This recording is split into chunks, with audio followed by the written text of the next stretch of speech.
British Bharat के राज्य सचिव मोंटेग्यू ने अपनी डायरी में ऐसा क्यों लिखा कि शिव ने अपनी पत्नी को 52 टुकड़ों में काटा। भारत सरकार ने जब एनी बेसेंट को गिरफ्तार किया तो उसके साथ ठीक ऐसा ही हुआ। आज बात होम रूल आंदोलन की। होम रूल आंदोलन के बढ़ते प्रभाव को देखकर सरकार का चिंतित होना स्वाभाविक था। मद्रास सरकार जरा ज्यादा ही कठोर हो गई। उसने छात्रों के राजनीतिक बैठकों में भाग लेने पर प्रतिबंध लगा दिया। पूरे देश में इसका विरोध हुआ। तिलक ने कहा, सरकार को मालूम है कि देश प्रेम की भावना छात्रों को ज्यादा उत्तेजित करती है। वैसे भी कोई भी देश युवा वर्ग की ताकत से ही उन्नत कर सकता है। मद्रास सरकार ने जून 1917 में एनी बेसेंट, जॉर्ज अरुंडेल तथा बीपी वाडिया को गिरफ्तार कर लिया। इसके खिलाफ देशव्यापी प्रदर्शन हुए।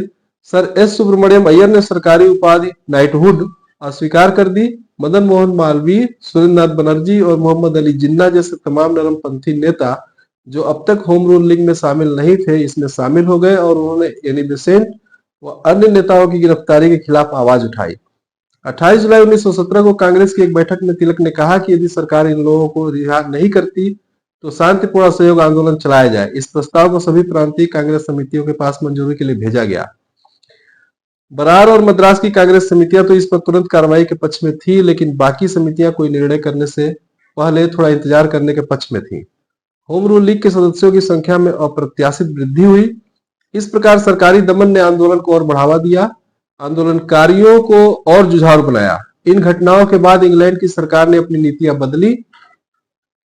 अब उसका रुख समझौतावादी हो गया। नए गृह सचिव मोंटेग्यू ने हाउस ऑफ कॉमन्स में ऐतिहासिक घोषणा की। ब्रिटिश शासन की नीति है कि भारत के प्रशासन में भारतीय जनता को भागीदार बनाया जाए और स्वशासन के लिए विभिन्न संस्थाओं का क्रमिक विकास किया जाए, जिससे भारत में ब्रिटिश साम्राज्य से जुड़ी कोई उत्तरदायी सरकार स्थापित की जा सके।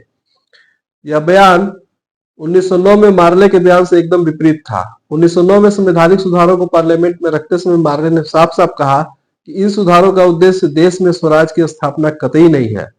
मोंटेग्यू की घोषणा का सबसे बड़ा फायदा यह हुआ कि होम रूल या स्वराज की मांग को देशद्रोही नहीं कहा जा सकता था। मोंटेग्यू की घोषणा के चलते सितंबर 1917 में एनी बेसेंट को रिहा कर दिया गया। इस समय एनी बेसेंट की लोकप्रियता चरम सीमा पर थी। दिसंबर 1917 में कांग्रेस के वार्षिक अधिवेशन में तिलक के प्रस्ताव पर उन्हें अध्यक्ष चुन लिया गया। इस तरह कांग्रेस को उसकी पहली महिला अध्यक्ष मिली। धन्यवाद।